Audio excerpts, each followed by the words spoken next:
She had not opened the front door in 217 days. That was the number Mara Voss kept in her head, the way other people kept grocery lists or appointment reminders. Quietly, automatically, without ceremony.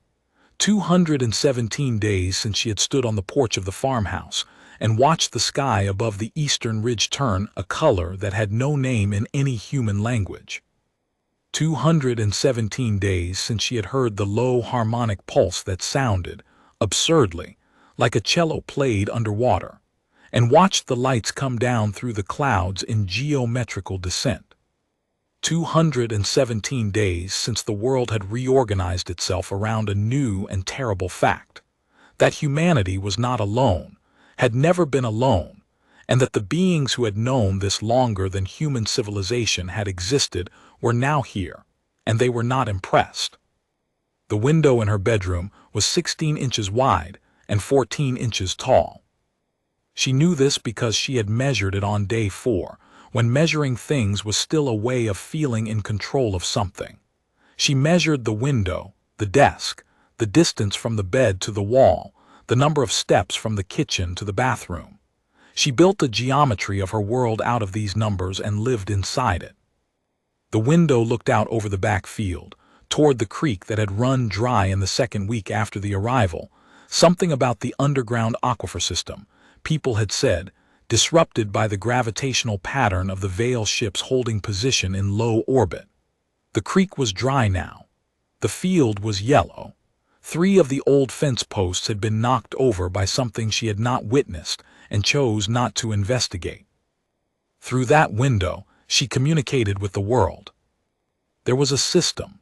She had worked it out with her neighbor, Frank Delaney, who ran cattle on the adjacent property, and had taken it upon himself to check on her every 3 days or so, pulling up in his truck with supplies and whatever news he'd gathered on his battered shortwave radio. He would park in the field never too close to the house, because they both understood without having to say it, that close meant commitment, and commitment meant acknowledging how bad things actually were, and he would stand in the yellow grass with his hat in his hand and talk to the window. Mara would talk back. Sometimes she would pass things out, a handwritten note, a piece of equipment she'd repaired, seeds she'd sorted. Sometimes she would pull things in, a sealed canteen of water, a folded newspaper, a small bag of food that Frank had gathered from wherever it was Frank gathered food. She did not ask where he went. He did not ask why she stayed inside. This arrangement had a name, though neither of them used it. It was called survival. The Veil had arrived without warning, without message, without the grand theatrical declaration that every science fiction film and government contingency plan had anticipated. There had been no transmission, no attempt at communication in those first catastrophic weeks. They had simply appeared, 47 ships of enormous scale, each one shaped roughly like a seed pod from some impossible botanical specimen, smooth-sided and dark, their surfaces neither metal nor organic, but something in between that human instruments could not categorize. They assumed positions at varying altitudes across the planet, 7 over the major population centers, the rest dispersed in a pattern that military analysts, in the weeks they'd still had a functioning internet, had described as agricultural, as though the earth were a field and the ships were there to manage the harvest. What they harvested in those first months was information. They did not attack, they did not land, they did not speak. They simply watched, and in the watching, they did something to the infrastructure of human cognition that no one had fully understood and everyone had felt. People described it differently. A sense of being observed from the inside, a feeling that one's thoughts were slightly thicker than usual, as though the air inside one's head had increased in density. Some people experienced complete psychological breaks in the first week. Others reported vivid, intrusive imagery, geometrical shapes, color sequences, sounds that were clearly not language and clearly not random. The military called it cognitive interference. Scientists, in the weeks before the research networks collapsed, had proposed a dozen theories. The most coherent and most terrifying was that the Veil were conducting a census. Not of human bodies or buildings or resources, but of human minds, cataloging consciousness itself, the way a botanist might catalog root systems before deciding which plants to keep and which to pull. Mara Voss had been a cognitive neurologist at a university hospital in Portland. She had also, for reasons that had nothing to do with the Veil and everything to do with a grief she had not yet finished carrying, moved to her mother's old farmhouse in rural eastern Oregon 6 months before the arrival, intending to take a sabbatical and reassemble something of herself that had come apart. She had been midway through that reassembly when the sky changed color.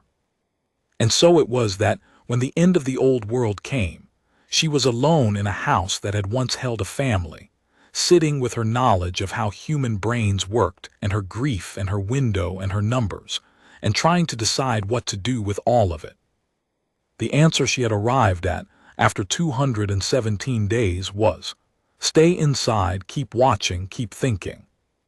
The window was important, not because it offered safety, it offered no such thing, but because it was a threshold, a boundary she had chosen, a membrane between her interior world and whatever was happening outside it.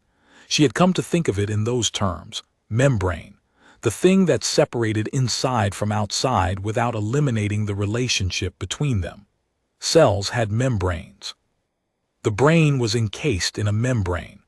Consciousness itself, she had written in a paper years ago that had received modest attention and then been forgotten, was a kind of membrane, the border zone between the objective world and the subjective experience of that world, not quite one, not quite the other, permeable in both directions.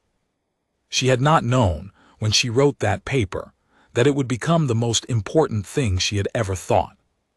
On day 218, Frank Delaney did not come. She noticed his absence at the expected time mid-afternoon, when the light fell at a particular angle across the dry field and turned the yellow grass briefly gold, and absorbed it the way she absorbed most things now, carefully, without panic, setting it aside to observe at a slight distance. He might have been delayed. He might have taken ill. He might have encountered one of the Veil ground units, the small autonomous probes they had been dropping from the ships for the past several weeks, smooth, ovoid objects roughly the size of a basketball that moved silently across the ground and seemed to be mapping topography. Nobody had tried to interfere with them. Nobody had been foolish enough to test what would happen if they did. She waited. He didn't come on day 219 either. On day 220, she heard the sound. It was not the underwater cello sound of the ships, which had become so normalized over months that she barely registered it, the way a person stops hearing traffic after long enough in the city. It was something different, lower, more personal. It came from inside the house. She had been sitting at her desk, the wooden desk her mother had used for decades, covered now in Mara's handwritten notes on the Veil cognitive interference patterns, which she had been recording and cataloging the same way she had measured the window on day 4, because it was a thing she could do, and the sound came from behind her, from the direction of the narrow hallway that led to the room she used as storage. Her first instinct was animal. Her second was scientific. She stayed very still and listened, and the sound resolved itself into something she could describe. A very low, modulated tone that shifted frequency in a patterned way, not random, not natural, structured. Like a voice speaking a language at the very bottom edge of human hearing. She turned around. The thing in the hallway was about the size of a large dog, ovoid in its primary body, its surface the same not metal, not organic material as the ship's. It had, she counted carefully, 11 appendages of varying lengths that it used for locomotion and what she could only describe as gesture, though the word felt inadequate. It had no visible eyes, but she had the immediate, visceral certainty that it was looking at her. Not scanning, not processing. Looking. The way a person looks at another person when they're trying to figure out whether to trust them. She did not run. She did not scream. She picked up her pen and wrote, Probe, ground unit, veil, interior intrusion, day 220, 1437. Then she said, very carefully, hello. The probe made the low, modulated sound again. I don't know what you're saying, she said. I'm going to assume you don't know what I'm saying either. That seems like a fair starting place. It moved toward her. She held very still. It stopped at the edge of the desk and extended one appendage, not toward her, but toward the papers she had been working on. The notes on the cognitive interference patterns. The frequency charts she had drawn by hand based on what she'd observed in herself, and what Frank had described over weeks of window conversations, the colored lines and numerical sequences she'd been attempting to decode. It studied them. She watched it study them. 5 minutes passed, then 10. The probe made a series of sounds she couldn't parse and was still. Then it made a single sound, sustained, a single held frequency that she felt not just in her ears but somewhere behind her sternum, and the papers on her desk began to move. Not blown by a draft arranged. Sorted. Pulled into a configuration she hadn't put them in, the pages realigning themselves so that the frequency charts she had drawn formed a continuous sequence, each one adjacent to the next in an order she realized, with a cold shock of recognition, was correct.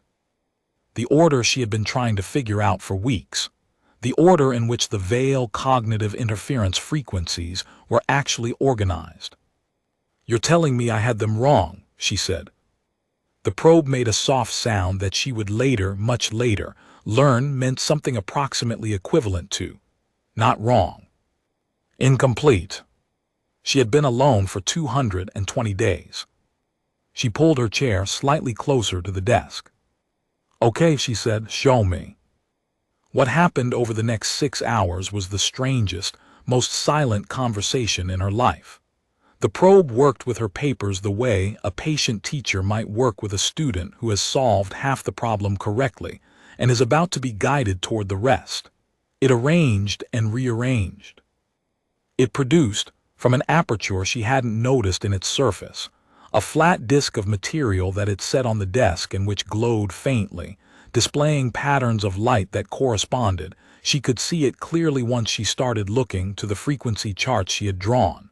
The same shapes but fuller, more complex. As though her hand-drawn approximations had been compared against an original, and the original set beside them for comparison.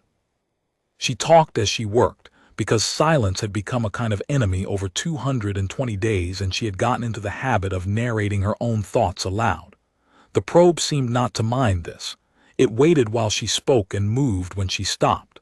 She began to suspect, and the suspicion grew into a conviction over the hours, that it was not just showing her the information. It was observing how she processed it, how her mind worked. What connections she made, what she missed, what she reached for and couldn't quite grasp. It was not just teaching, it was studying. She said this aloud around the 3rd hour. You're still cataloging, aren't you? This isn't a communication attempt. This is a deeper scan. The probe made a sound she couldn't interpret. The thing is, she said, I'm doing the same thing to you. Another uninterpretable sound. I'm a neuroscientist.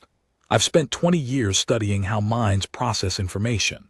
I've been watching you for 6 hours, and I've noticed 7 things about how you respond to my behavior. You mirror at a lag of approximately 2 seconds. I don't know if that's processing time or deliberate.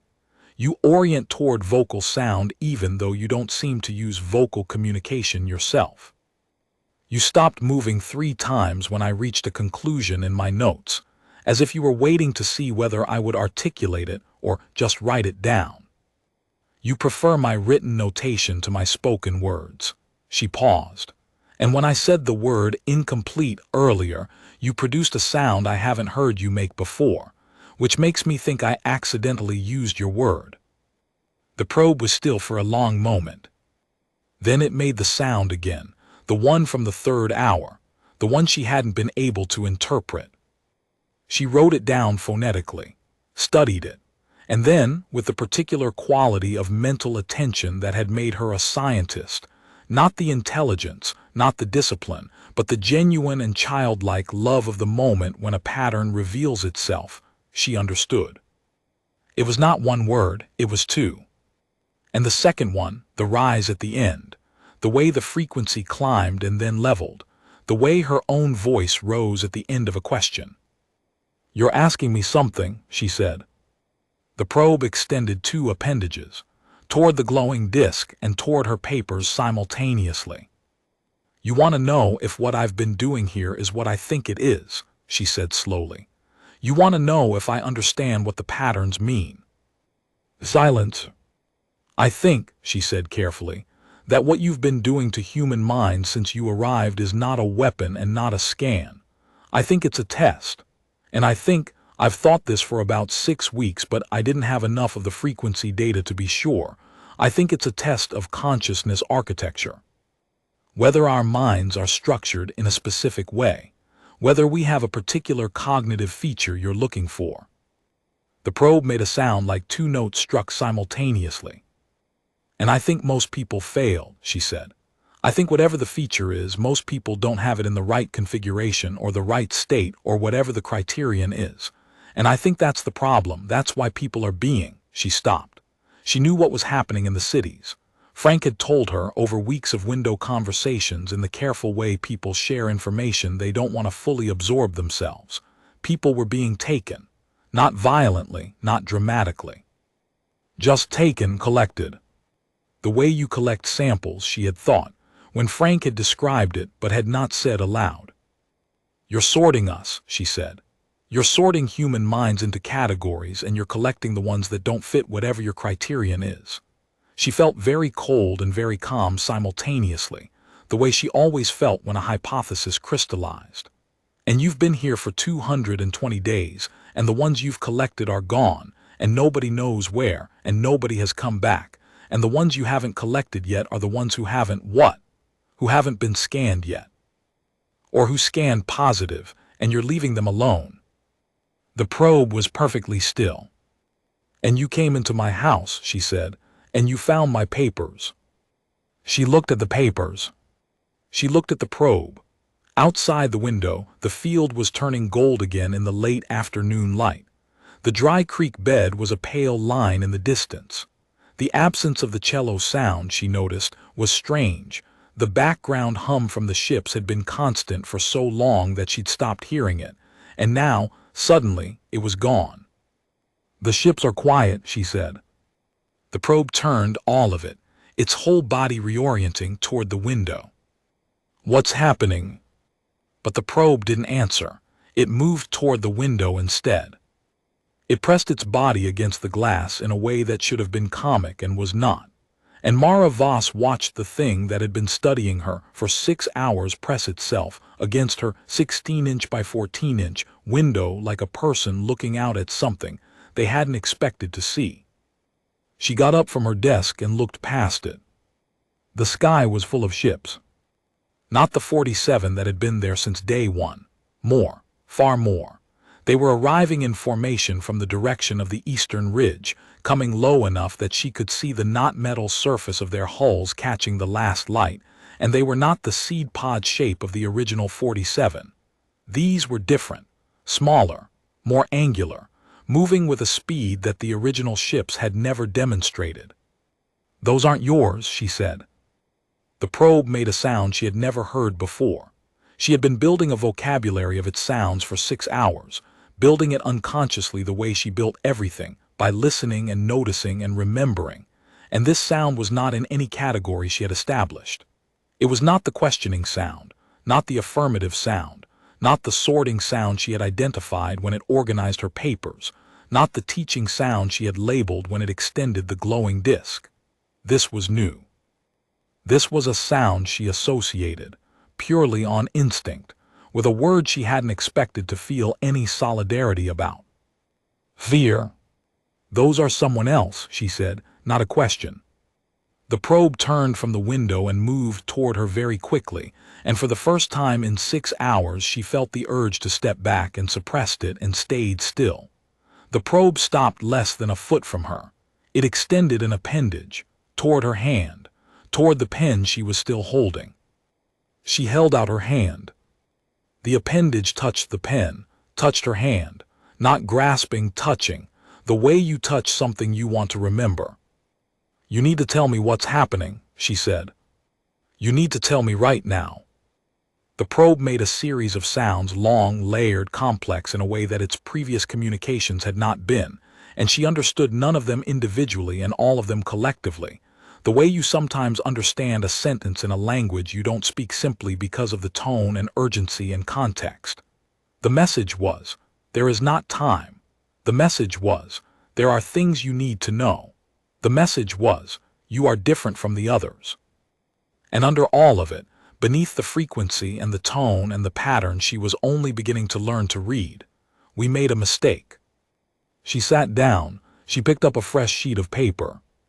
"Start from the beginning," she said. "We'll figure out a language as we go." It was the most human sentence she had uttered in 220 days. Outside, the new ships descended.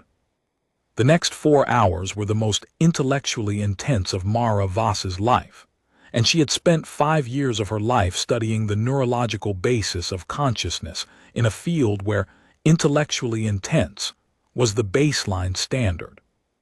The probe, she had begun thinking of it as 11, for its 11 appendages, communicated in a mixture of frequency tones, light patterns on the disk it had produced, and what she could only describe as directed resonance, a pressure in specific parts of her skull that varied in location and intensity in patterns she was rapidly learning corresponded to categories of meaning.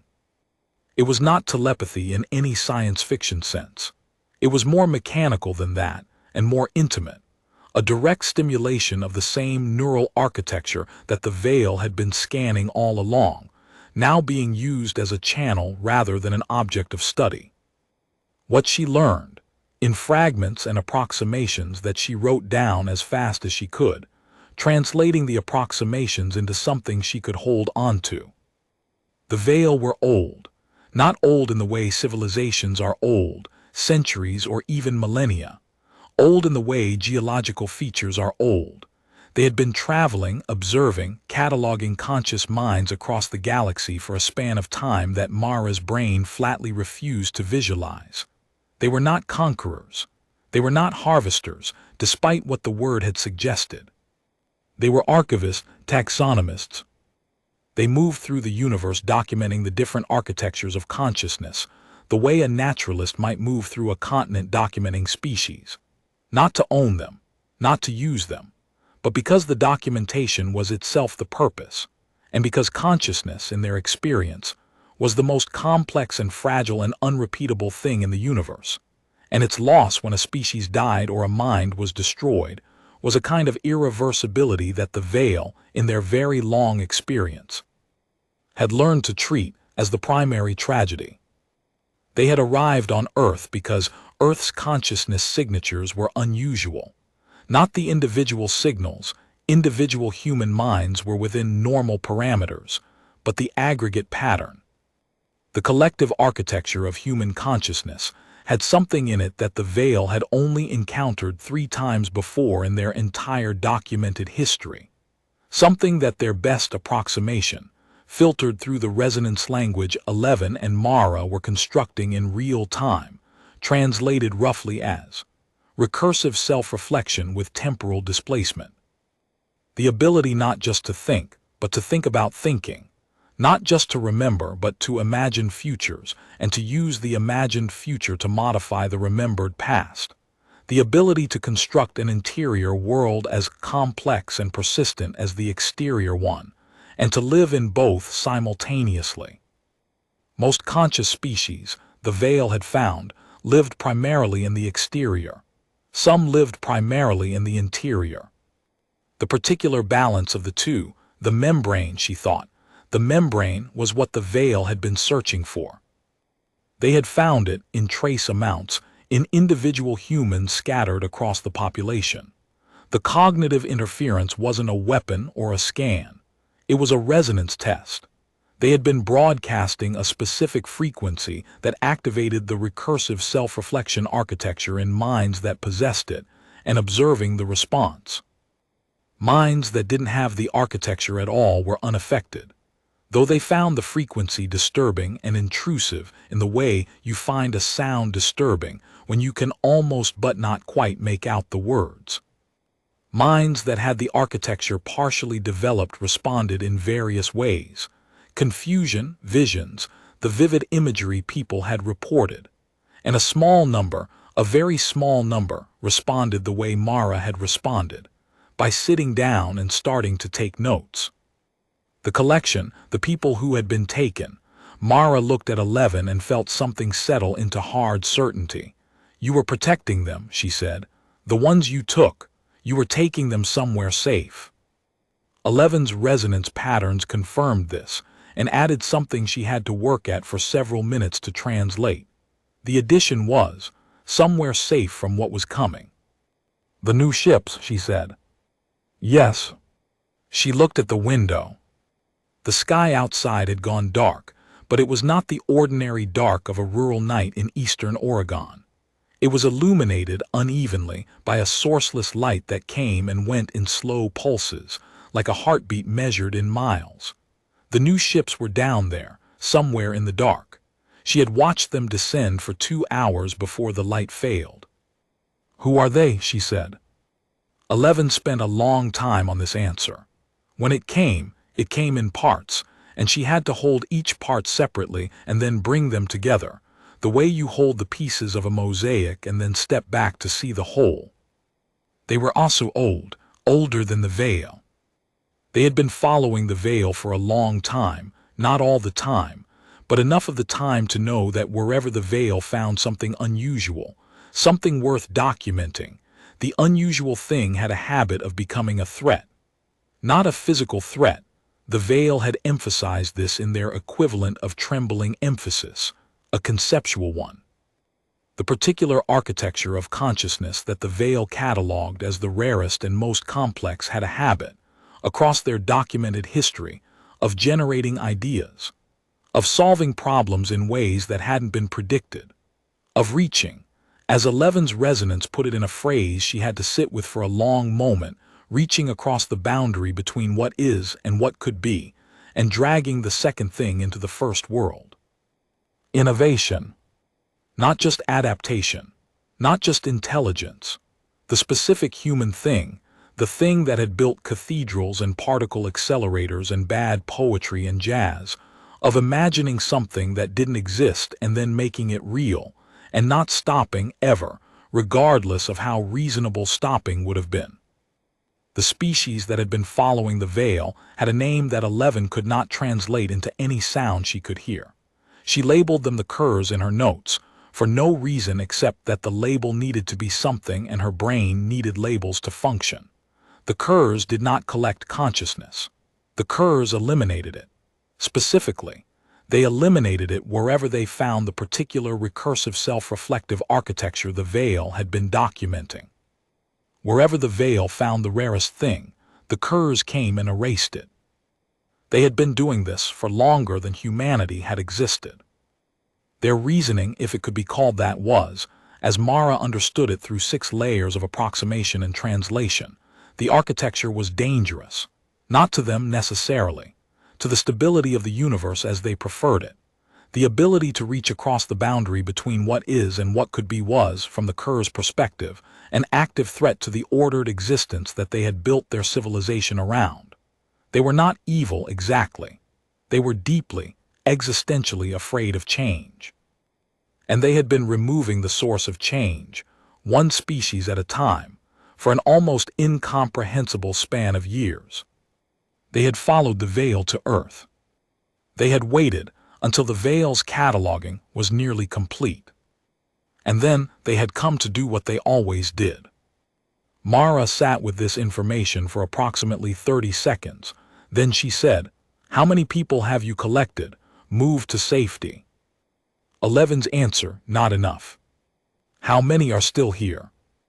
The answer was more complex. Most of the planet, most of the population.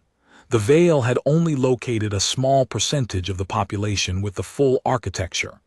The rest, The vast majority of humanity had varying degrees of it, from trace amounts to partial development, enough to be interesting to the Veil, enough to be a target to the Curs. And the Curs are here too. Yes. All of them. Yes. She stood up.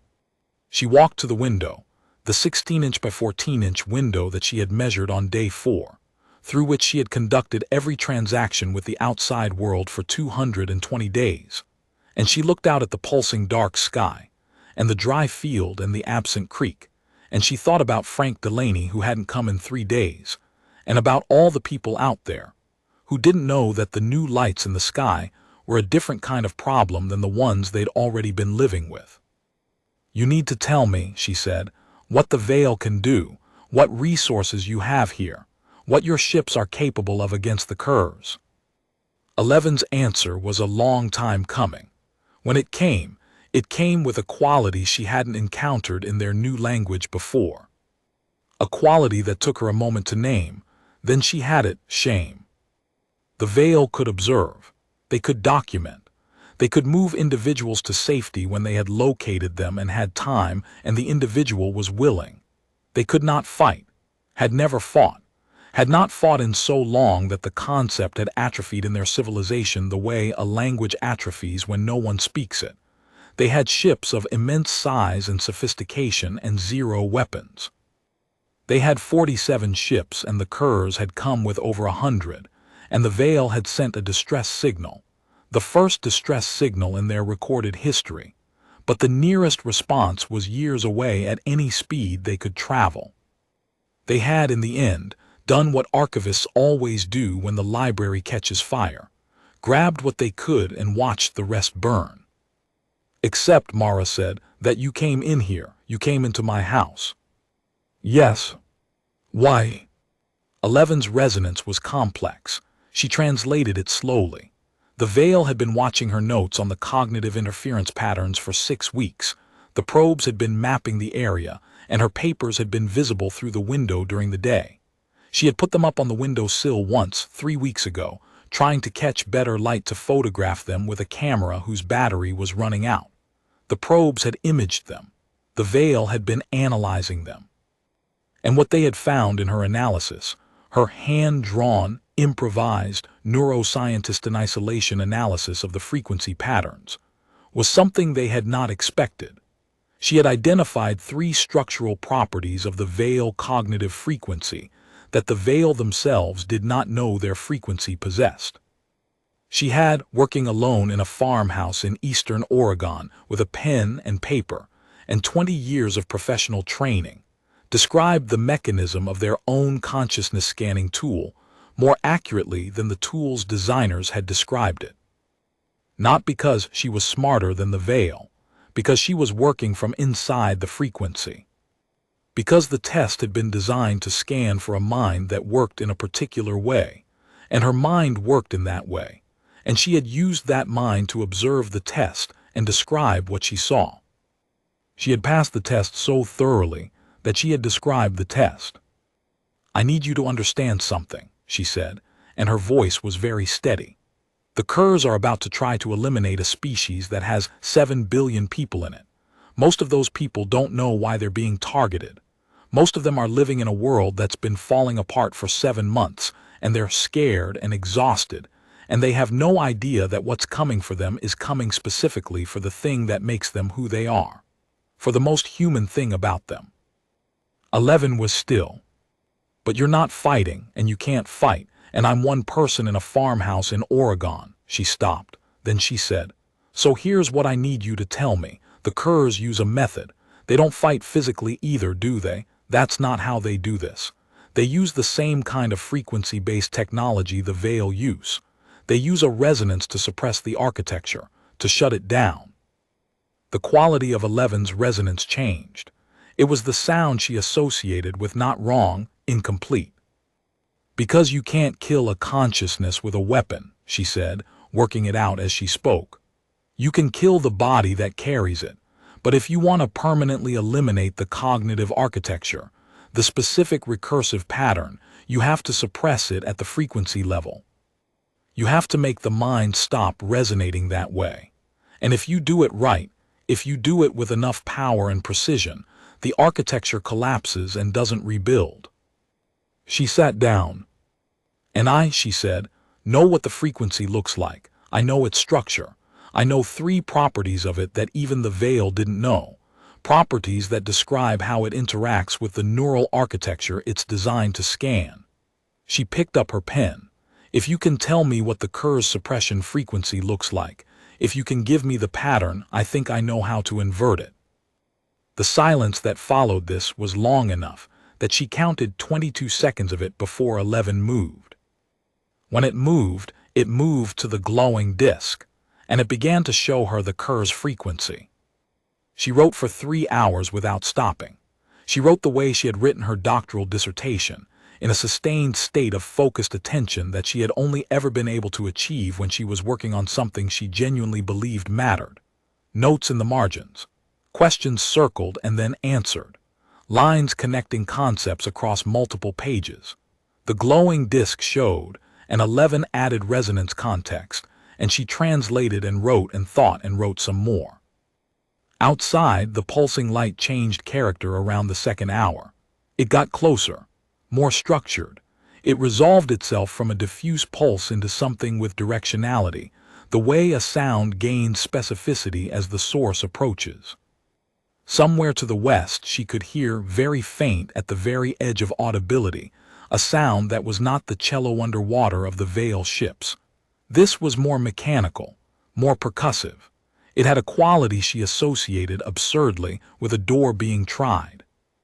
She wrote faster. What she was building had been building without knowing it, and was now building with intention, was a description of the Veil cognitive frequency precise enough to reverse engineer its interaction with the neural architecture it was designed to find. The frequency found recursive self-reflection by resonating with it, by stimulating it just enough to make it glow in the cognitive field the Veil instruments could read. The Kerr's suppression frequency, she now understood from 11's data, worked on the same principle in reverse. It resonated with the architecture at a frequency that didn't stimulate it but damped it, canceled it, turned the recursion back on itself until it collapsed. But she had found 3 properties of the original Veil frequency that 11's data confirmed were present in the suppression frequency as well. Structural properties.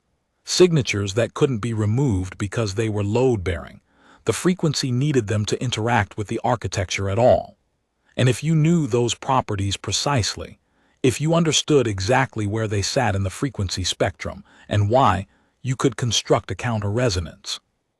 A tone that would interact with the suppression frequency's own load-bearing structure and cancel it the way noise-canceling headphones canceled sound. Not by being louder, but by being the exact inverse shape of the wave. The problem was delivery. The counter-resonance needed to be broadcast at scale. She was one person in a farmhouse with a pen and paper. She looked at 11. The Veil ships, she said, their primary function is broadcast. That's what they've been doing for 7 months, broadcasting the scanning frequency. 11 confirmed this. Can they broadcast a different frequency?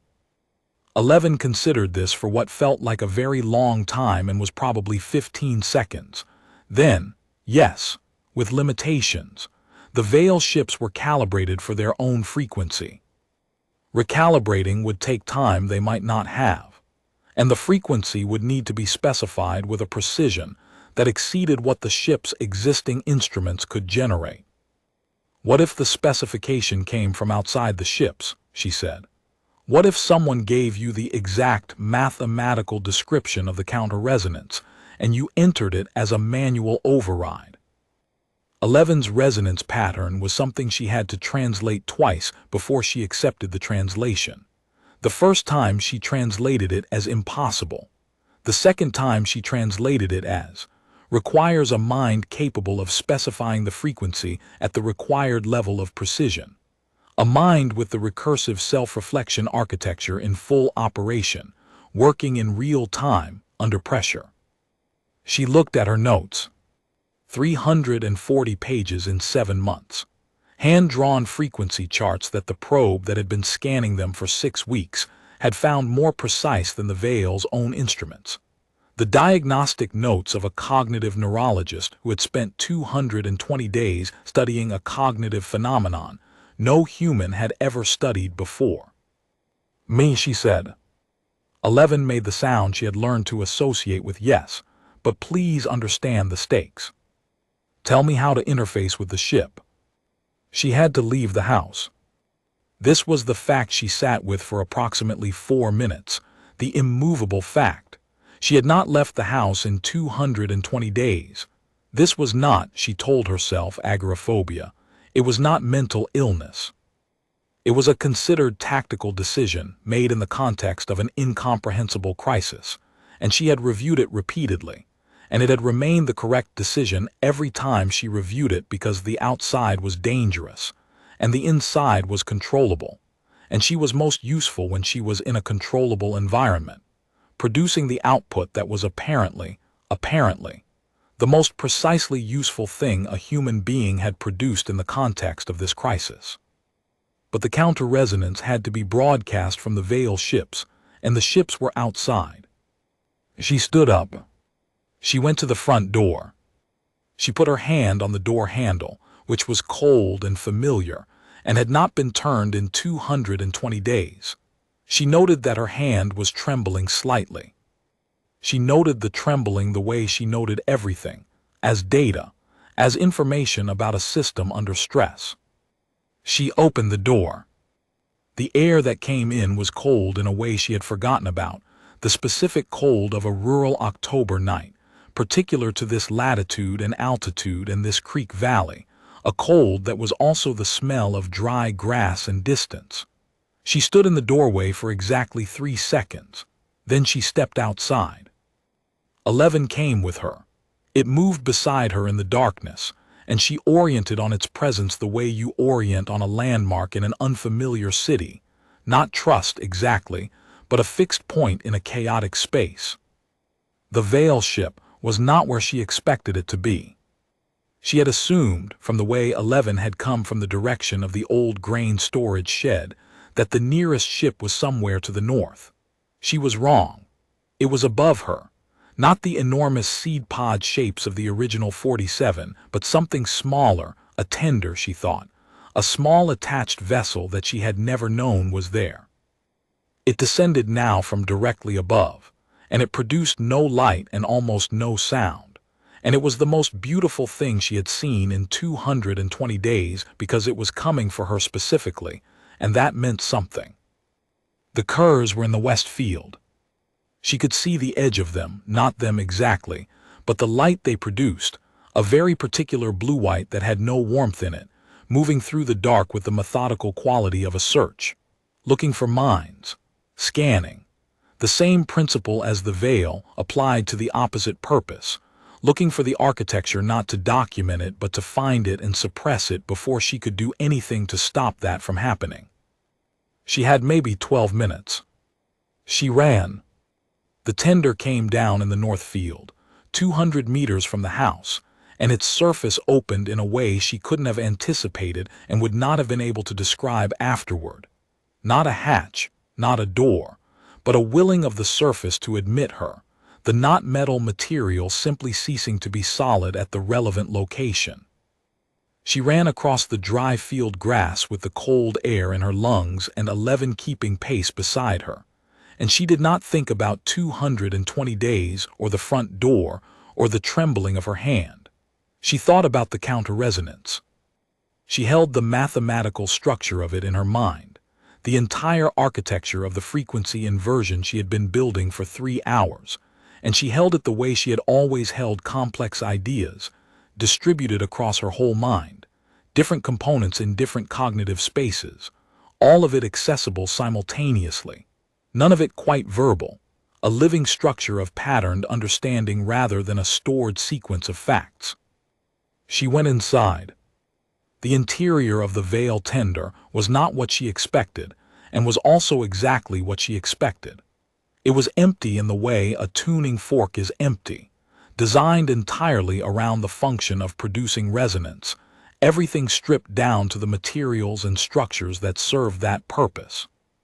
There was a central space, circular, roughly 4 meters across, that she understood immediately, from 7 months of studying the veil frequency and 3 hours of studying its structural properties, was the broadcast aperture, the thing the frequency was projected through, the throat of the instrument. 11 positioned itself beside her and extended the glowing disk again. This time it showed her not frequency patterns but the ship's interface, the way you told it what to broadcast. The curs were 9 minutes out, by her estimation. She began. What she was doing was not typing or programming or anything that had a good analog in human technology. She was specifying, in the notation she and 11 had developed over 6 hours in the farmhouse, a frequency that could be expressed in their hybrid notation, but that had no simple numerical description. It was a shape, a waveform with 7 dimensions, 3 of which corresponded to the load-bearing structural properties she had identified in the veil scanning frequency and found again in the curs suppression frequency. She specified each dimension in sequence. She corrected the second twice, and the fifth once, working from her notes from memory, from the part of her brain that had been running this problem continuously for 3 hours, and had reached conclusions she couldn't fully articulate but trusted completely. 7 minutes. The ship around her was beginning to do something she could feel in her teeth, a building resonance, like a bow being drawn across strings before a note is produced, the potential building toward actuality. 11 moved around her, keeping her in view, and she had the distinct impression. She would never be certain whether this was accurate or a projection of her own state, that it was not just monitoring but something closer to hoping. 5 minutes. She had all 7 dimensions specified. She reviewed them. Dimension 3 was wrong. She saw it suddenly, the way you see a wrong note in a piece of music, and she corrected it with a change so small that it could be described as a single digit, and was in fact the difference between a frequency that would cancel the suppression wave and a frequency that would do absolutely nothing. 3 minutes. She looked up from the disk. Through the open aperture in the tender's side still open, the material still willing to let the outside in, she could see the curs' blue-white light. It was in the east field now. It was moving fast. And she could feel, at the very bottom edge of her perception, the leading edge of their suppression frequency, not yet at full power, the preliminary resonance that preceded the main wave, like the pressure drop before a storm. She could feel it working on her, touching the architecture of her own mind with cold intent. She felt the recursive self-reflection beginning to flatten, the interior world she had built and lived in for 220 days starting to lose resolution, and she noticed this with clinical attention, and she thought, no. Not because she was angry, not because she was brave in any conventional sense. Because this architecture, this ability to hold the exterior world and the interior world simultaneously, to think about thinking, to be inside the problem and above it at the same moment. This was what she was. This was what all of them were in varying degrees, imperfect degrees, human degrees that the veil had spent 7 months trying to catalog, and the curs had spent an uncountable number of years trying to suppress. This was the window. This was the membrane. This was the thing that let you stand at the border of inside and outside, and be both at once. She hit the final confirmation. The veil tender broadcast. She had no way to describe what happened next in any language she had available. Later, she would try many times in the years that followed, when she was asked by people who needed to understand. The best she could ever do was this. Imagine a sound that is the exact shape of the silence between heartbeats. Imagine a frequency that fits inside the suppression wave the way a key fits a lock, not forcing entry, but asking the tumblers to fall in a specific order. Imagine a tone so precisely the inverse of erasure that the erasure hears itself in it and understands. In whatever way a frequency can understand anything, that it cannot proceed. The Kerr's suppression wave hit the counter-resonance at 30 meters from the tender's broadcast aperture. It lasted 11 seconds. Then it stopped. She felt it stop. Felt the cold flatness recede from her mind the way a fever breaks, abruptly, completely, leaving her interior world sharp and present and fully lit in a way it hadn't been since she'd first felt the Kerr's leading edge. She stood in the circular broadcast space and felt her own mind settle back into its full architecture, all the recursive layers intact, all the temporal displacement, the memory and the anticipation and the imagined alternative present, running cleanly. 11 extended 2 appendages. She put her hand on both of them, because it seemed like the right thing to do, and she had learned, over the past 8 hours, to trust the instinct that told her when something was the right thing to do. Outside, the blue-white light was retreating. She walked to the aperture and looked. The Kerr's searchlights were moving west now, withdrawing toward their ships, and the Veil ships above, all 47 of them, plus whatever additional Veil presence she hadn't known was there, were pulsing with a response frequency she could now read the way she read music. They were broadcasting the counter-resonance across the full surface of the planet. All of them, all at once. The tiny tender in the north field of a farmhouse in eastern Oregon had supplied the specification, and the Veil fleet had taken it and played it at scale, and the counter-resonance was now everywhere the Kerr's suppression frequency was, fitting itself to every wave of it, asking the tumblers to fall. The Kerr's suppression apparatus collapsed globally in approximately 40 minutes. She sat on the ramp of the tender and watched the sky. Frank Delaney found her there at dawn. He came across the field in his truck, which he parked 20 meters out, and then he walked the rest of the way, and he stood with his hat in his hand looking at her sitting on the ramp of an alien ship with an alien probe sitting beside her, and he said, "You left the house." "Yes," she said. "What's?" He gestured at the sky, where the Kerr's ships were withdrawing toward the upper atmosphere, and the Veil ships were doing something she read as the equivalent of standing down. "What's happening?" She thought about how to explain this. She had 340 pages of notes in the house, and a hybrid notation language she had built over 6 hours with a being she had named 11, and a counter-resonance specification she had worked out from first principles alone in a farmhouse in 7 months. And she had the specific, human, irreducible ability to take all of that and find the version of it that another human being could carry. "Something tried to turn off everything that makes people who they are," she said. "We didn't let it." Frank looked at 11. 11 made a soft sound. "Is that thing friendly?" Frank asked. "It's an archivist," she said. "Think of it as a librarian." Frank considered this. "The new lights last night." "Gone," she said. "Or going. We'll need to figure out what happens next." "There's a lot to figure out." She looked at her notes, 3 pages she had brought out with her, clipped together, the frequency specifications and the structural notation she had developed.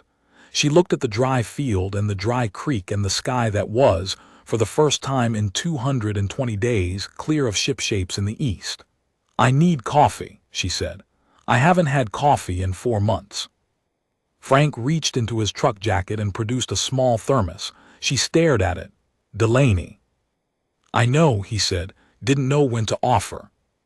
She took the thermos. She unscrewed it, and the smell of actual coffee came out, and she sat on the ramp of the alien ship with 11 beside her and Frank standing in the dry field with his hat in his hand, and she drank it, and it tasted exactly like the world when it was ordinary, and she let herself have that for a moment before the next part started. In the weeks that followed, Mara Voss did not go back to living in the house the way she had been living in it. She did not lock herself away again. She did not communicate through the window.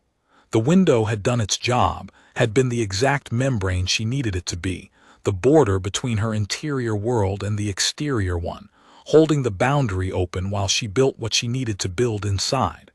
But membranes are permeable. That was the point. They let things through in both directions, and the through direction was how the world changed. She did not leave immediately, either. The immediate aftermath of the counter-resonance broadcast required weeks of work, most of it collaborative and most of it conducted at the farmhouse because the farmhouse had become, for reasons she couldn't entirely explain, the de facto center of the nascent communication effort between the Vale and the remaining human population. 11 stayed. Additional Vale probes arrived. She named them as they came, a habit she recognized as scientific non-rigidity but maintained anyway because names were part of how she worked, how any human worked, attaching the language of relationship to the objects of study. The Kerrs did not leave easily. This was the part of the story that got harder before it got easier. The counter-resonance had disrupted their primary suppression system, but the Kerrs were old and adaptive, and they did not give up a target simply because the first approach had failed. They withdrew from planetary surface operations and went to ship-to-ship broadcasting, attempting to route the suppression frequency through a high-atmosphere relay that would give it more power and wider coverage. This required Mara to revise the counter-resonance specification 4 times over 6 weeks, each revision more complex than the last, each one building on the last the way a proof builds on its axioms. The 4th revision required a level of mathematical precision that she described to Frank as beyond anything I've done before, and described to 11 in their shared notation, with 20 pages of new specifications. The 4th revision broke the Kerrs relay. There was, after the 4th revision broadcast, a period of silence from the Kerrs that lasted 11 days. 11 communicated to her during this silence that the Vale were receiving signals from the Kerrs, not directed at Earth but at each other, their internal communication, which the Vale had been monitoring since before Mara was born. She couldn't read those signals, and even the Vale's interpretation was approximate, but what 11 conveyed was this: the Kerrs were reassessing. This had not happened before. In all the uncountable number of times they had performed this function, pursuing the Vale's cataloged finds and suppressing the recursive architecture before it could become, in their assessment, a threat, they had never been stopped by the architecture they were attempting to suppress.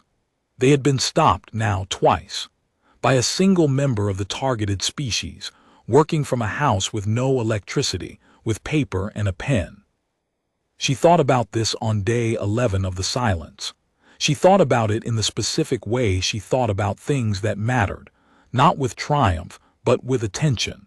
The Kerrs were afraid of the recursive self-reflection architecture because it generated change. Because minds that could reach across the boundary between what is and what could be tended to keep reaching, to keep generating the impossible things and then making them real. They had been right to be afraid, in a limited way, in the way all fears are limited, accurate about the thing they're tracking, blind to the specifics of how it actually manifests. They had been afraid of what the architecture could do. They had imagined weapons, revolutions, the transformation of the universe according to some aggressive human agenda. What they had not imagined, what their model had not contained, was the specific way the architecture expressed itself in a specific person on a specific night. As the ability to sit very still in a small room and listen, and think about what she was hearing, and build a language for it one sound at a time, and find in that language the shape of a problem, and in the shape of the problem the structure of its solution. On day 12 of the silence, the Kerrs moved, not toward Earth, away from it. Their ships shifted in the upper atmosphere and assumed a heading that the Vale confirmed, with a resonance quality Mara had learned to identify as something like awe, was a genuine departure. They were leaving. The Vale fleet pulsed. All 47 ships, plus the tendered vessels, plus 6 additional ships that had apparently been there all along and she had never known about, and several more that had arrived in the weeks since the counter-resonance, all of them pulsing in a pattern she could now read the way she read music, had been reading it for months, and the pattern said, "They have never left before." In this place, in the kitchen of the farmhouse, where Mara was eating actual food for the first time in 7 months. Frank had managed to bring back supplies from a distribution point that the remaining government infrastructure had managed to establish, and she had cooked, clumsily and beautifully, actual eggs and actual bread. She set down her fork and looked at 11, who was in the kitchen because 11 went where she went now, and she said, "In their entire recorded history." 11 confirmed this. Because of one woman with a pen and paper. The resonance was gentle. Not entirely accurate was what it said, and then something she had to translate slowly because it was more complex than their usual communication. It was not the pen and the paper. It was the architecture. It was the particular way a human mind moves, specifically. Staying inside a problem for months, building a relationship with it, not forcing a solution but waiting for the solution to emerge from a deep enough understanding of the structure. It was the ability to be both inside the problem and outside it simultaneously, to use the interior world and the exterior world as different instruments in the same inquiry.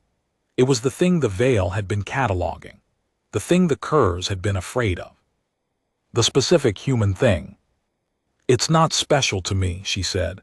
"It's in everyone, in different amounts and different configurations, but it's in everyone. It's what humans are." 11's resonance said, "Yes, and we know, and that is precisely the point." She ate her eggs. Outside, the sky was clearing in the slow, deliberate way that skies clear after very long storms, first at the edges, then in a widening circle, until the whole expanse of it was open and blue and free of alien ships, and the light came in the way it had always come in, ordinary and extraordinary in equal measure. The creek, Frank had told her, was starting to run again. Something had changed in the aquifer pressure with the departure of the cruise ships, and the water was coming back. She thought about the window, the 16-inch by 14-inch window, the membrane. She had spent 220 days on one side of it, working.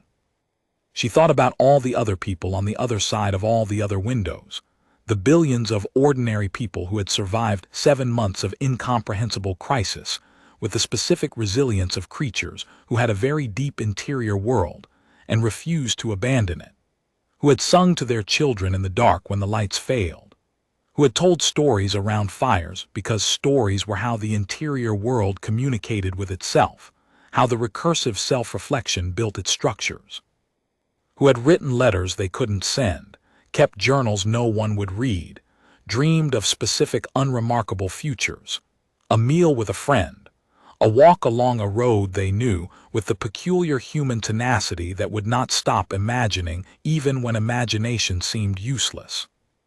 All of that, all of them, the entirety of what made a species worth cataloging, worth traveling to, worth being afraid of. Not the weapons or the buildings or the technology, the interiority, the membrane, the window. She was going to have to go out there and talk to them, all of them, or as many as she could reach. Because the veil were going to stay, and there was work to do, enormous, necessary, unprecedented work. The work of learning how to communicate across the greatest difference two civilizations had ever tried to bridge.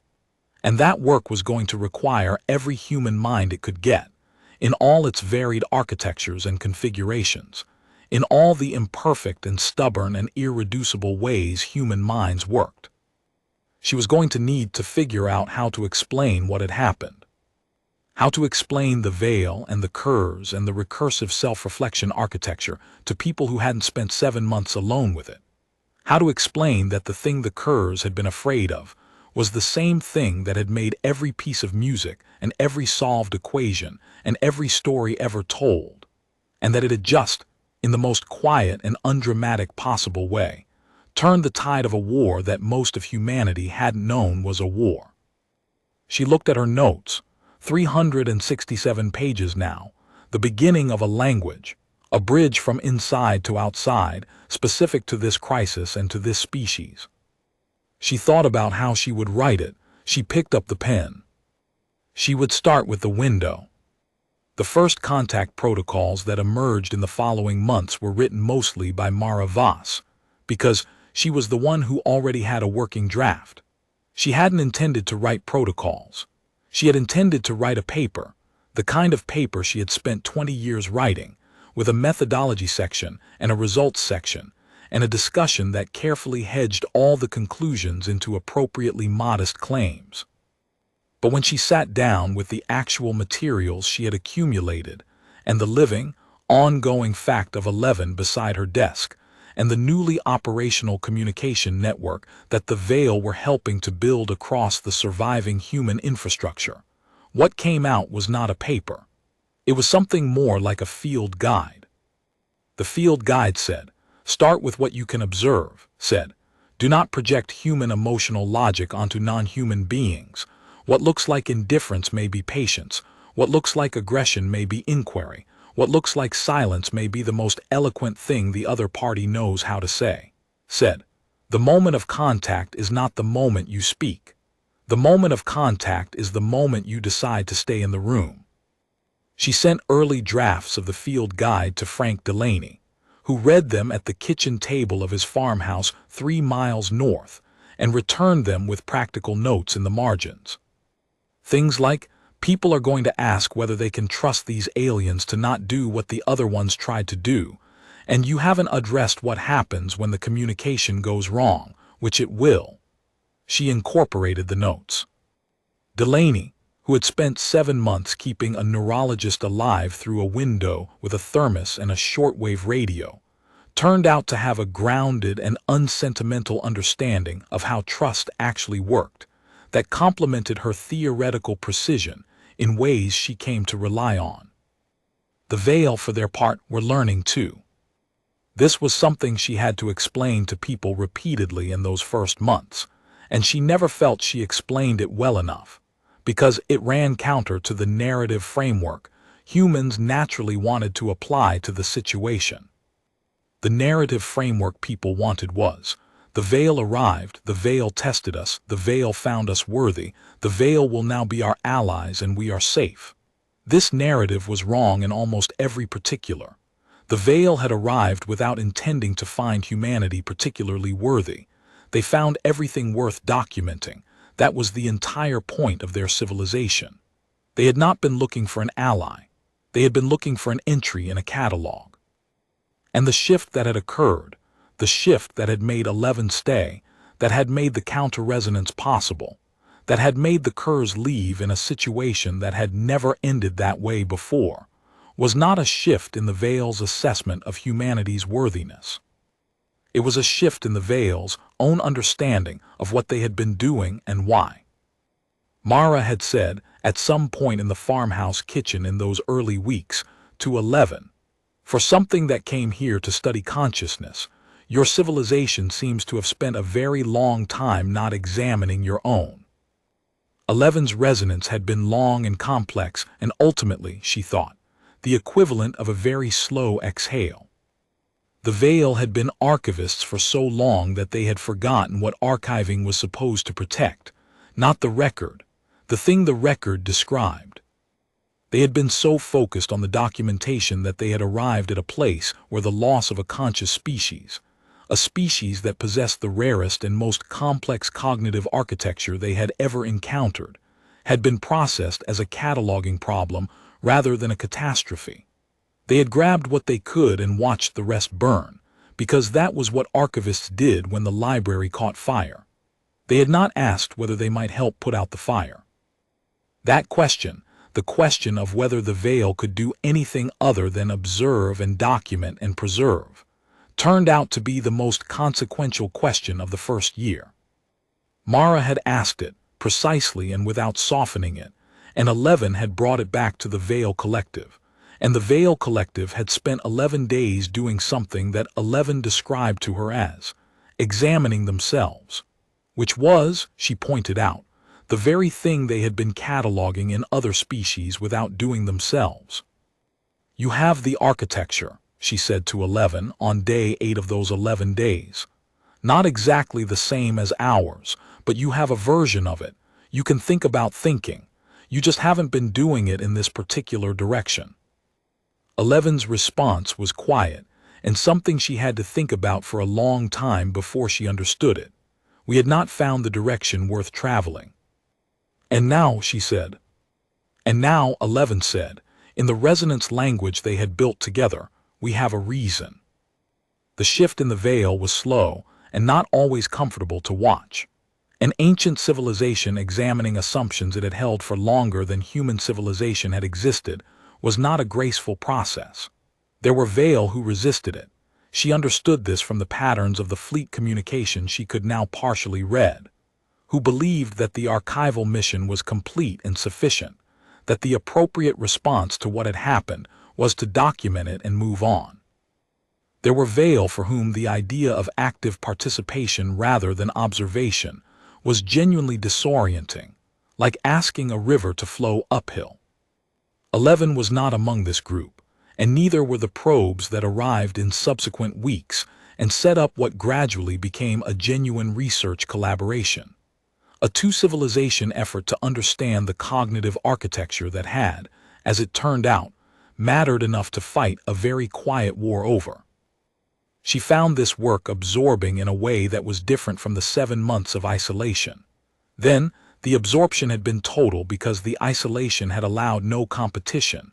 There was nothing else to be absorbed by, nothing else to pull her attention from the problem. Now, the absorption had to coexist with the noise and texture and friction of the world coming back online. People finding each other, communities rebuilding, governments in varying states of functionality reasserting themselves, with varying degrees of wisdom, and looking for frameworks to understand what had happened and what the ongoing presence of the veil meant for the future of human civilization. She was asked to brief governments. She did this carefully, with the field guide as a foundation and Frank Delaney's practical notes as a corrective to her tendency toward theoretical precision at the expense of clarity. She developed, over months of these briefings, a way of saying the core thing that she found people could hold on to. The veil came because humans have something rare. The thing is not strength, and it is not technology, and it is not the capacity for violence. The thing is the particular way human minds are built, the inside and the outside simultaneously present, the ability to imagine what doesn't exist and work toward making it real. Every piece of human civilization is an expression of that architecture. Every story and every theorem and every piece of music. Every time a person has looked at the world as it is and imagined the world as it could be, that is the architecture expressing itself. That is what the Kurds were afraid of. That is what we should be proud of. She was not naturally a public speaker. She was a scientist. She was most comfortable at a desk with a pen and a specific problem she could describe in precise terms. Public speaking required a kind of performance she had not cultivated and did not especially enjoy. But she had spent 8 months alone with an alien consciousness, building a language from nothing, learning to convey complex ideas across an almost incomprehensible gap of biology and culture and history. And if that had taught her anything, it was that the gap was crossable. That you could stand on one side of a very large distance and make yourself understood to something on the other side, if you were willing to be patient and specific and willing to be misunderstood a number of times before you were understood correctly.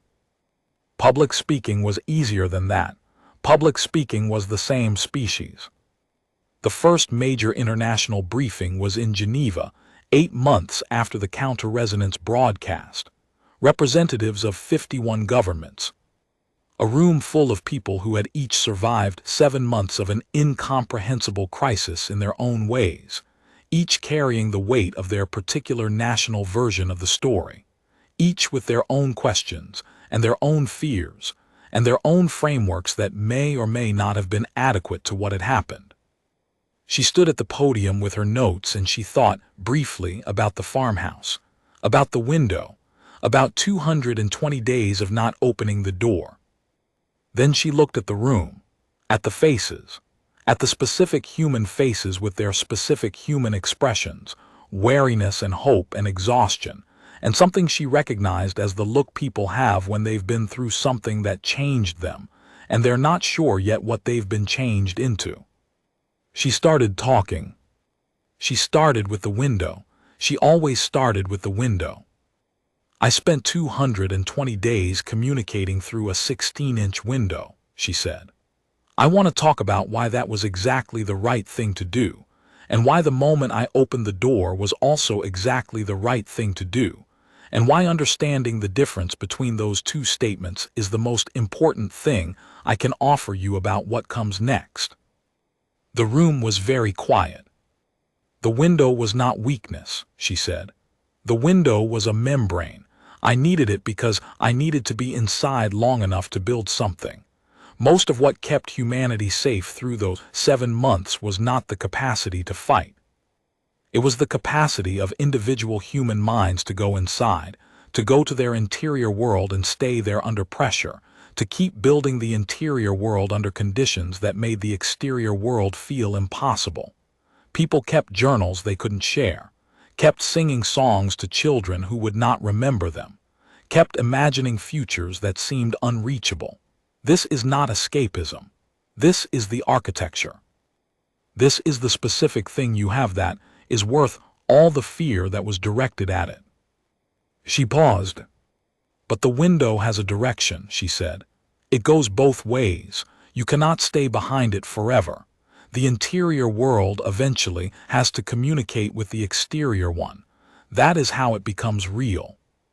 That is how what you've been building inside becomes something that actually changes the world outside. She looked at the room. She looked at the faces. We are going to be in contact with the veil for the foreseeable future, possibly for the rest of human history. This is not the end of a crisis. It is the beginning of something that has no name yet. And the thing that will determine how it goes, not whether we survive, I believe we'll survive, but how we navigate it and what we become through it, is whether we can keep doing what we have always done. Keep going inside when we need to think. Keep coming back outside when we have something to say. Keep building the bridge in both directions. The way species build bridges when they decide that the distance between two shores is worth crossing. After the briefing, a minister from a northern European country found her in the corridor, a tall woman with practical clothes and the demeanor of someone who had been managing very large problems for a very long time, and said, "I have a question that I didn't ask in the room." "Go ahead," Mara said. "The curs," the minister said. "They left. Are they gone permanently?" Mara thought about this carefully. She thought about Eleven's resonance on the day of the departure, the quality of awe. They have never left before. "They've never left before," she said, "which means we don't know what they do when they leave. We don't know if they come back. We don't know if this changes their behavior or just delays it." She met the minister's eyes. "What I know is that the thing that made them leave was not a weapon. It was a frequency, a specific, precise description of how they were attempting to work, used against the mechanism of the attempt. And the thing that made the description possible was a mind that had been studying the problem from the inside for 7 months." She paused.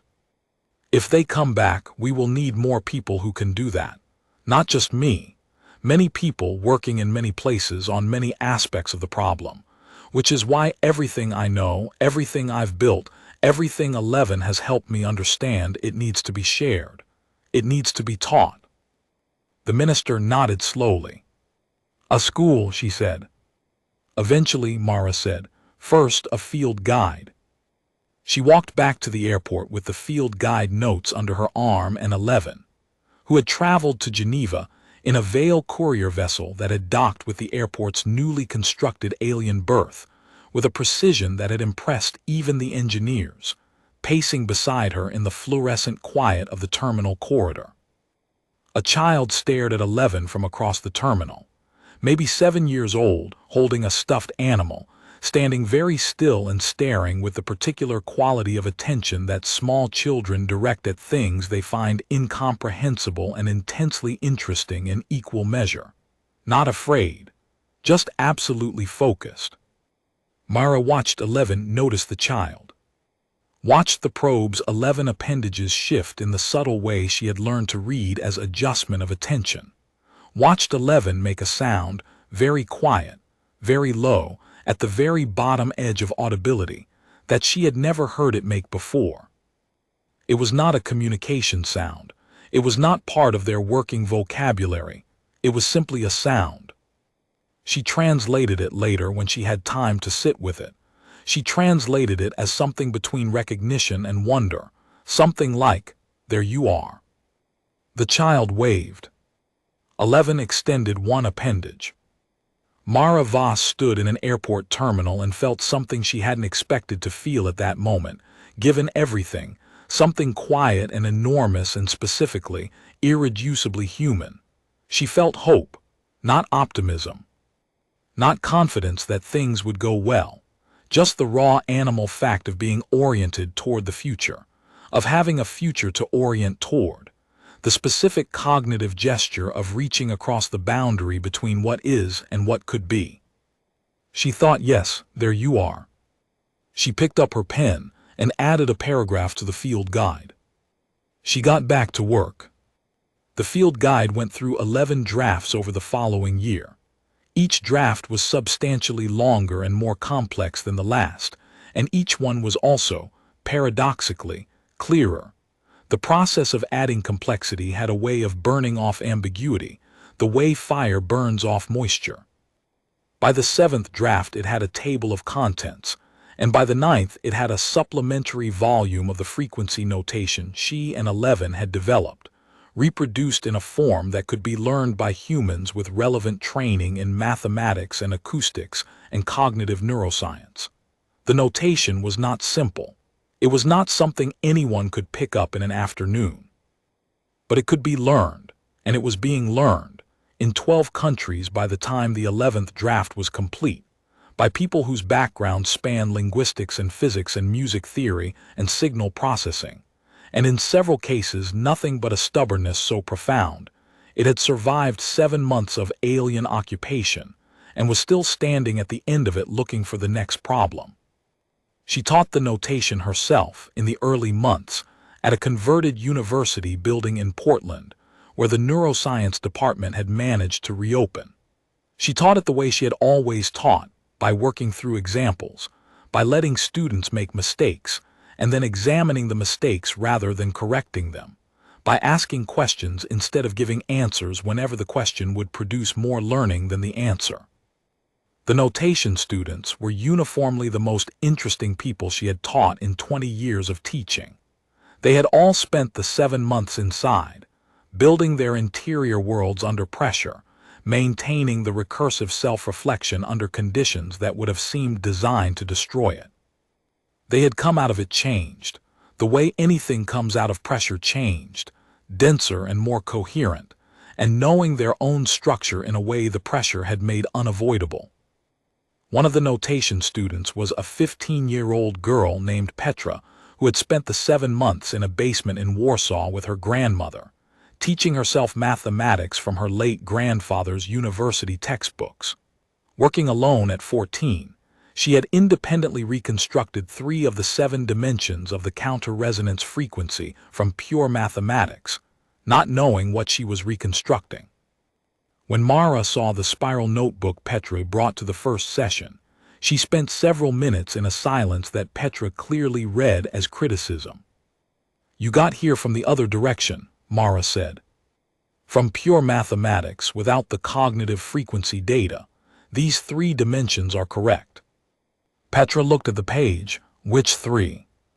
Mara showed her. Petra looked at the remaining 4 dimensions, picked up her pen. "Can I try the others?" She got 2 more right before the end of the session. This was the point. Not that one person in a farmhouse had solved the problem, but that the architecture was distributed, present in all the varied forms and configurations that human minds produced, scattered through the species the way genetic variation is scattered through a population, producing a diversity of approaches that no single organized effort could have designed. Petra reaching the frequency from pure mathematics, Mara from neuroscience and isolation. A musician in Tokyo who could hear the counter-resonance as a specific chord structure he had been trying to write down for months. A structural engineer in Sao Paulo who had identified the load-bearing frequency properties from his understanding of physical resonance, and sent a hand-drawn paper that matched the Veil's own data with startling precision. All these minds, working from inside their own architectures, reaching toward the same shape from different directions. She thought about this on the anniversary. 1 year from the counter-resonance broadcast, a clear October night in eastern Oregon with the field green and the creek running and the sky full of stars. Frank Delaney had driven over with food and good coffee. They sat on the porch she hadn't stood on for 220 days before that night, and they watched the stars. "Year ago tonight," Frank said. "Yes." "You scared?" She thought about it seriously. "I was scared every day for a year," she said. "I'm less scared now, but there's still a lot we don't know. The Kerr's situation is unresolved. The communication work is nowhere near complete. There's everything we're going to learn about the Veil that will probably be as difficult to process as everything we've already learned." She looked at the stars. "But I'm less scared." What changed?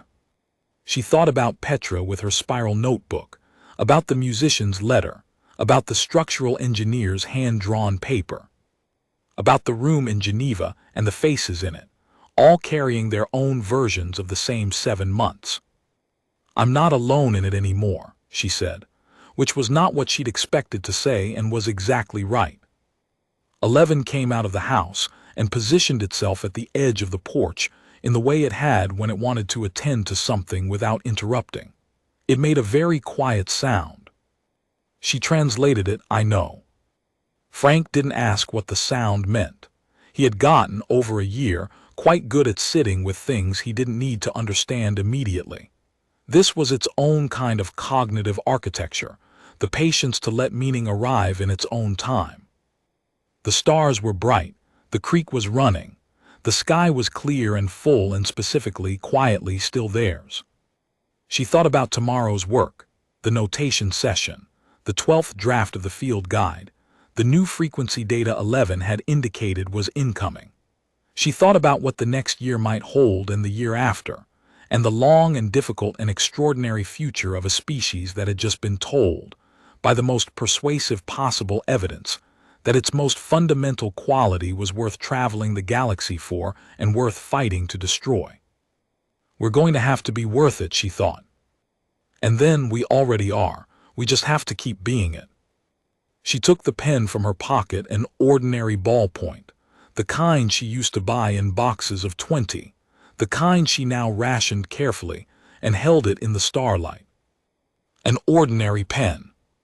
The instrument of, depending on how you counted it, the most consequential act of scientific notation in human history, or just the thing she used to think with.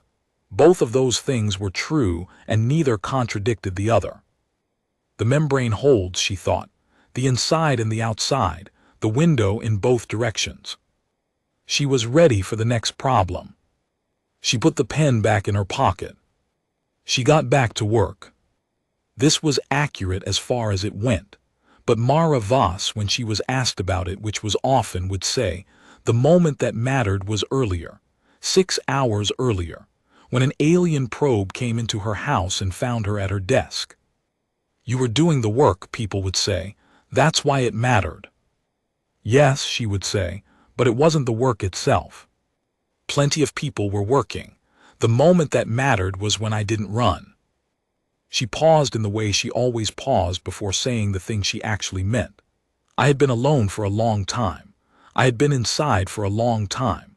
I was afraid of a lot of things. And this thing came into my house, and it was alien in every sense of the word, and the most alien thing about it was that it had come specifically to find out if I was what it thought I was, if my mind worked the way it had been designed to find." She would look at her hands when she said this part. At the pen she was usually holding, and I sat down, and I said hello. "The moment that saved the world," she would say, "was the moment a person in a small room decided to be curious instead of afraid. The moment that saved the world was the decision to communicate through the window." 11 stayed. This was not assumed and was not guaranteed. The Veil were archivists, not settlers, and their purpose had never been to remain in the places they documented. But 11 stayed. Mara did not ask why. She had learned in the months of working with 11 that some facts were clearer without interrogation. The probe had been looking for a specific mind. It had found one. In the economy of things that mattered, that was answer enough. Frank Delaney brought the thermos every time after that. This seemed important to note. The creek ran again by spring. The fence posts in the backfield stayed knocked over, because some things are less urgent than others, and the world is wide and full of things to fix. And you fix the most important ones first and leave the fence posts for later. And that is also a very human thing to do. Mara Voss sat at the desk by the window on the morning the last Kurz ship crossed out of the solar system, and she wrote, "The membrane holds. The inside and the outside remain distinct and remain in contact. Consciousness persists. Note that persistence is not endurance. It is not white-knuckling through the thing that wants to destroy you. It is the quiet refusal to become less than you are, expressed as work, as attention, as the willingness to sit down with an unknown thing and say, 'Show me.'" She underlined the last two words. Outside the window, the field was green. The creek was running. The sky was clear and specifically and irreducibly blue, the color of a sky over a planet that had not been won by force or cunning or superiority of arms, but by the specific architecture of minds that could not stop being curious, could not stop building interior worlds of great complexity, could not stop reaching across the boundary between what is and what could be, could not stop imagining a better world, could not stop trying to make it real. She picked up her pen. She got back to work.